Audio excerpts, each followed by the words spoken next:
E aí, pessoas que trabalham por um serviço de propaganda estatal britânico, tudo bem com vocês? Porque isso que é a BBC, né? British Broadcast Corporation, que é do governo britânico, acho que ainda é, né? Alguma coisa, ou foi criada pelo governo britânico, não é mais, mas é ligado direto com o governo dos caras lá. E aí vamos ver o que eles estão falando aí, os 5 elementos do passado da China que explicam o seu presente. Décadas atrás, talvez fosse difícil imaginar que a China se tornaria a potência global que é hoje. Tem uma citação do Churchill, que eu não consigo achar mais, de uns 100 anos atrás, falando que eles não poderiam deixar a China se unificar novamente, né? Porque depois da Revolução Xinhai, em 1911, que acaba com o Império, a China estava dividida assim, em várias pequenas regiões, com senhores de guerra controlando, estava toda dividida, e aí até o Chiang Kai-shek, que no fim perde a guerra contra o Mao, eles trabalham aí com a expedição para o norte, para unificar o país e tal, enfim. E o Churchill fala que eles não poderiam deixar a China se unificar, porque eles sabiam que a China seria muito forte. Naquela época a China já tinha aí 400 milhões de habitantes, perto de 500. Segunda maior economia no mundo, o país tem no presidente Xi Jinping a face desse momento de força. Xi reafirmou a presença chinesa no cenário global de forma mais significativa que qualquer um dos seus antecessores desde Mao Tse-tung, líder que comandou a Revolução Chinesa e fundou a República Popular da China. Mas como se dá essa relação da China com o mundo? O passado pode ajudar a explicar. Eu sou a Laís Alegrete, da BBC News Brasil em Londres, e nesse vídeo eu vou explicar 5 pontos da história chinesa que influenciam o posicionamento do país na política internacional. Esse vídeo é baseado em um artigo do professor Hannah Mitter, da Universidade de Oxford, aqui na Inglaterra, escrito especialmente para a BBC. Eu vou deixar o link do texto aqui na descrição. Vamos começar voltando mais de 2000 anos no tempo, para chegar num filósofo que influencia a China e Xi Jinping até hoje. Eu tô falando de Confúcio, que viveu entre os anos de 551 e 479 a.C. Hannah Mitter aponta que Confúcio construiu um sistema ético que combinava 2 aspectos importantes: hierarquia e benevolência. Hierarquia porque esse sistema indica que as pessoas devem saber seu lugar na sociedade. E benevolência porque formula que aqueles que estão em posições superiores devem cuidar dos que estão em posições inferiores. O sistema se adaptou bastante durante os anos, mas é possível dizer que ele sustentou o pensamento chinês até a Revolução de 1911. E o confucionismo não está presente só na China, mas na Ásia como um todo, né? E eu conheço uma mulher aqui em Xiamen que é da família do Confúcio. Naquele ano, aconteceu a queda do último imperador chinês. Não aconteceu a queda. Teve uma revolução que acabou com o imperialismo na China. Foi do nada, uma queda.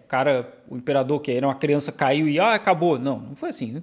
E isso desembocou em uma revolta por parte de radicais contra o pensamento de Confúcio. Entre os revoltosos estavam os membros do então novo Partido Comunista. Mao Tse-tung, por exemplo, foi... O Partido Comunista vem 10 anos depois da Revolução. A Revolução é em 1911, o Partido Comunista é criado em 1921. Já existia ideias comunistas rolando, acho que desde 1915, 17, por aí, não necessariamente ligadas à União Soviética, né? Porque pensadores chineses já trabalhavam com ideias semelhantes, mas tem uma diferença aí de tempo, né? Foi um dos que se mantiveram hostis à filosofia tradicional chinesa durante seus anos no poder, entre 1949 e 76. Mas nos anos 80, essa postura em relação ao confucionismo mudou. O pensamento do filósofo voltou à sociedade chinesa e o Partido Comunista passou a celebrá-lo como uma figura brilhante que tinha lições a ensinar à China contemporânea. Para se ter uma ideia, hoje em dia a China entende como um valor socialista a Exi, um conceito que significa algo como sociedade harmônica. Mesmo esse conceito tendo uma influência bem forte no pensamento de Confúcio. Da mesma forma, os chineses entendem que outro conceito, o ren ou benevolência, também é parte fundamental da política internacional do país. O professor Ye Shetong, da Universidade de Tsinghua, por exemplo, já escreveu sobre como a China deveria buscar uma autoridade benevolente sobre outros países. Essa posição estabeleceria um contraste com a dominância, a postura que um país como os Estados Unidos teria. O professor Hannah Mitter afirma ainda que a própria ideia de Xi Jinping de uma comunidade mundial com um destino em comum remonta a essa filosofia tradicional chinesa e logo a Confúcio. Xi Jinping já visitou o local de nascimento de Confúcio, em Chufu, e também cita constantemente suas falas em público. Agora, vamos para meados do século XIX. O período entre os anos de 1840 e 1940, lembrado como o século de humilhações, ainda é muito marcante para a China atual. Para entender isso, precisamos falar das guerras do ópio, conflitos que ocorreram entre 1839 e 42 e entre 1856 e 1860. Após as guerras napoleônicas, o comércio marítimo europeu se voltou para o Oriente. A Grã-Bretanha tinha um interesse especial no mercado oriental. O país vivia sua segunda revolução industrial e precisava de mercado com... Segunda revolução industrial é muito depois, né? Consumidor e matéria-prima a custo baixo. China e Índia eram os países mais visados pelos ingleses. O problema era que a China ainda mantinha restrições em relação ao comércio com países estrangeiros. Não. O problema existia já um comércio muito grande da China para a Europa, principalmente para a Inglaterra, porque eles estavam presentes aqui não só na Índia, mas em outros países aqui em volta, né? Mianmar, Singapura, Malásia. Mas a China vendia muita seda, muita porcelana e os britânicos pagavam em prata. Então, ia produtos, ficava a prata na China. Isso criou um desbalanço comercial muito grande no Império Britânico, porque eles estavam comprando muita coisa da China. E aí os britânicos um dia pararam para pensar, o que a gente pode vender para esses caras? Droga. Simples assim. Vamos encher esse mercado de 400 milhões de pessoas, que era a população mais ou menos da China em 1939, quando começa a Primeira Guerra do Ópio. Vamos encher esse mercado de droga. E não só o Império Britânico. Os primeiros bilionários dos Estados Unidos eram traficantes de droga aqui na China. Gente que veio para cá vender ópio e vender droga. Sim, é literalmente isso. A Rainha Vitória é uma das maiores traficantes de droga da história. O que deu início à guerra foi o empenho chinês em barrar o comércio ilegal de ópio, uma droga proveniente da Europa que começava a causar problemas de dependência entre os chineses. Vê como é que ela fala? Como se o problema fosse a China barrar o tráfico de droga. Não o tráfico de droga em si, não o governo britânico tentar enfiar droga na China. Esse não é o problema. O problema que causou a guerra foi a China tentar barrar o tráfico de droga. O governo destruiu 20 mil caixas do entorpecente, o que gerou uma reação dos britânicos. Os resultados foram 2 conflitos marcados pelo uso da força por parte do Ocidente para abrir violentamente as portas comerciais chinesas. Pelo menos isso, segundo né? o historiador Hannah Mitter. Além disso, esse século de humilhações, que durou até os anos 1940, também foi marcado pela Primeira Guerra Sino-Japonesa, entre China e Japão, que também deixou marcas profundas na história chinesa. Em suma, durante esse século de humilhação, a China teve que ceder Hong Kong à Grã-Bretanha e um território no nordeste da região da Manchúria aos japoneses. Além disso, teve que ceder Hong Kong mais 200 ilhas aqui no sul para o Império Britânico. Teve que ceder uma parte de portos ali em Guangzhou, que eles chamam de as 13 fábricas, né, que vários países tinham fábricas ali. E aí teve que ceder mais para frente, em 1898, teve que ceder Qingdao para a Alemanha. E aí teve que ceder a Manchúria. E aí teve que ceder o norte para a Rússia. Não foi só isso aí, né? A França, né, parte de Yunnan, acho que Guangxi também teve ali teve que ceder para a França, e aí teve que ceder Xangai, os caras dividiram Xangai no meio, de um lado era a concessão francesa, do outro lado era o assentamento internacional, Império Britânico, Estados Unidos, Hungria, Itália, e aí eles invadiram Beijing e saquearam Beijing. Vocês acham que as coisas que tem nos museus da Europa, né, que são chineses, foram só doados pelo governo chinês, né? Então, não foi só isso aí que ela está falando. Foi obrigada a conceder uma série de privilégios legais e comerciais a países do Ocidente. Sim. Depois da Segunda Guerra Mundial, foi a vez da União Soviética tentar ganhar influência sobre as fronteiras chinesas. Toda essa experiência gerou uma suspeita profunda dos chineses em relação às intenções dos outros países, segundo Hannah Mitter. Essa situação de submissão a países estrangeiros é algo que o Partido Comunista Chinês jura nunca mais permitir. Segundo Mitter, a China de Xi Jinping não tolera a ideia de que estrangeiros possam menosprezar o país e sair impunes. Mas as memórias... Isso não é só aqui não, tá? Na Ásia, todos os países que saíram do jugo colonial de França, Inglaterra, todo mundo pensa assim. Porque isso foi ontem, né? Ontem, a Índia... A independência da Índia é em 47, se eu não me engano. É tipo ontem. E a mesma coisa com Singapura, Malásia, Mianmar, Vietnã, Laos, Camboja, Tailândia. Foi tudo ontem. Todo mundo lembra. Tem muita gente viva dessa época ainda.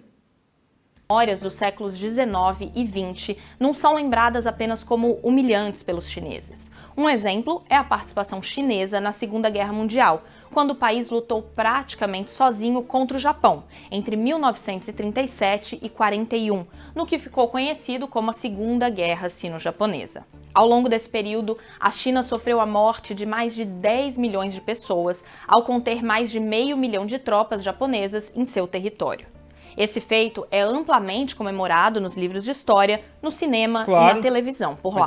A China se coloca como parte de uma aliança antifascista ao lado de Estados Unidos, Grã-Bretanha e União Soviética durante a Segunda Guerra. Isso é uma maneira de destacar o lastro moral do país e relembrar ao mundo seu papel na história dos aliados contra as potências do eixo. Porque se eles não fizerem, quem que vai fazer, né? No Ocidente, Brasil, né, América Latina, o que a gente aprende é que os Estados Unidos basicamente venceu sozinho. Que a União Soviética não teria vencido sem todos os equipamentos que os Estados Unidos cederam para eles. Quando na realidade não foi assim. A gente nem sabe, né, dessa participação chinesa na luta contra o fascismo japonês. A gente não aprende isso. Então, se os chineses não contarem essa história, quem que vai contar? A gente literalmente aprendia, né, que graças a muita coisa, isso já está mudando, que os Estados Unidos tinham vencido a guerra do Vietnã. Os caras foram chutados até o último pensamento. Outro motivo de orgulho para os chineses é o papel do país como líder do então chamado Terceiro Mundo durante a era de Mao Tse-tung.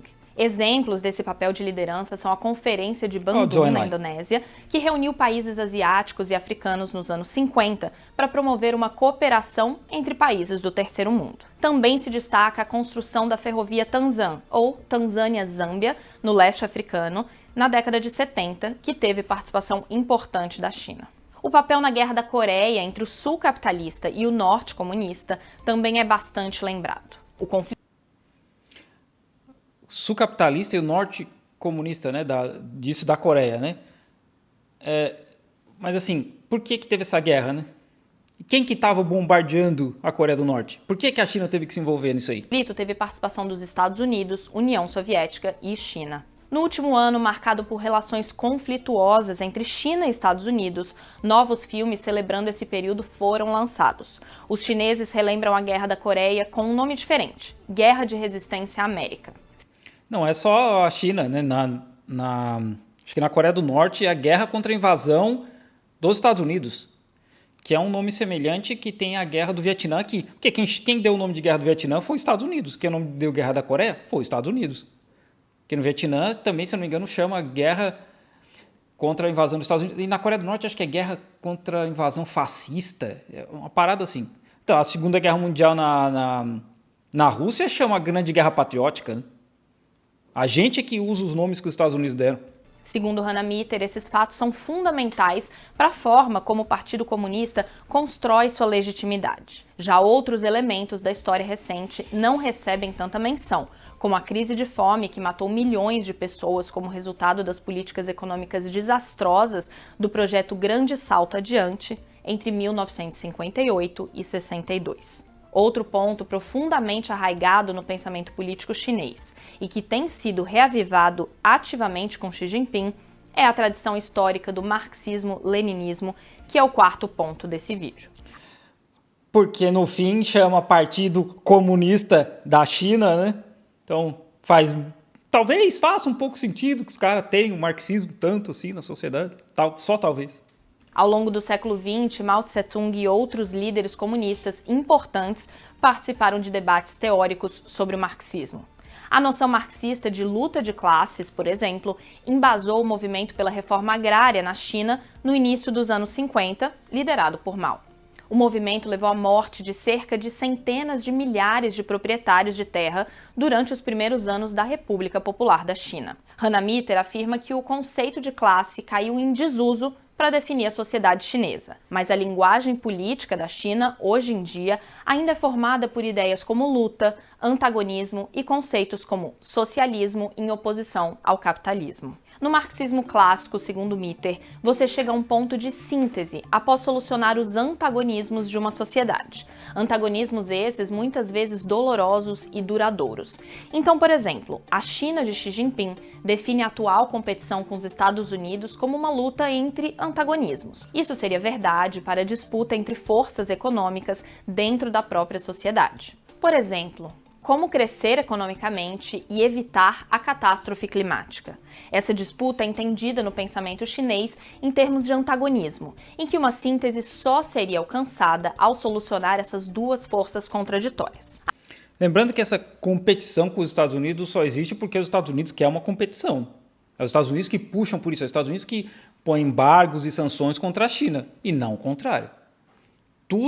Todas as agressões partem dos Estados Unidos. A China sempre repete a mesma política. A gente quer trabalhar junto para construir um mundo melhor. E o que os Estados Unidos fazem? Essa semana os caras criaram um comitê dentro do Senado ou da Câmara de Deputados lá para conter a China. Agora chegamos ao último ponto do vídeo, que é a relação da China com a ilha de Taiwan. Podemos começar a contar essa história em 1895. Após a desastrosa Primeira Guerra Sino-Japonesa, de que já falamos aqui, a China foi forçada a entregar Taiwan, que se tornou... Então presta atenção, era da China e aí eles tiveram que ceder para o Japão. Tornou uma colônia japonesa pelo meio século seguinte. Em 1945, as forças japonesas em Taiwan foram derrotadas pelo então governo nacionalista, conhecido como Kuomintang. Mas com a derrota do Kuomintang para o Partido Comunista em 1949, na Guerra Civil Chinesa, as coisas mudaram. Após a derrota, os Kuomintang fugiram para Taiwan e montaram um governo na ilha. Os comunistas, vitoriosos, por sua vez, batizaram a parte continental de República Popular da China. Chiang Kai-shek foge com mais de 2 milhões de pessoas e muito ouro que eles tinham aqui no sul da China para Taiwan e fundam a República da China lá, que eles dizem que é a China verdadeira, mas isso também coloca uma ditadura em Taiwan até a morte de Chiang Kai-shek nos anos 70. Ambos os lados dizem representar toda a China. Tem um vídeo com a minha colega Malu Cursino que conta isso em detalhes, eu vou deixar também aqui na descrição. Fato é que décadas depois, Xi Jinping insiste que a unificação de Taiwan com a China precisa ocorrer em breve. Enquanto isso, diz Hannah Mitter, a retórica agressiva e o destino de Hong Kong sob o controle chinês afetam a percepção dos taiwaneses. Eu estava lá nesse dia aí, que esse é o dia do primeiro protesto grande que rolou em Hong Kong em 2019, no dia 12 de junho. Eu morava aí perto de Central, em Hong Kong. Eu tava de bobeira passando ali, né? Eu vi aquela monteira de gente e assim, vamos lá ver o que é, né? Eu tava literalmente aí na frente, eu tomei gás lacrimogênio e bala de borracha voando. Foi doido. Sobre Esse dia foi louco. Parte de uma democracia liberal, eles têm se tornado cada vez mais hostis a uma relação mais próxima com a China continental. Bom, eu fico por aqui, mas a gente volta em breve. Falou um monte de coisa, né? Uns pontos que são realmente verdade, outros que, né, que passou assim, mais ou menos, que é o lance da guerra do ópio, mas no fim até que não tá tão ruim assim para a BBC, né?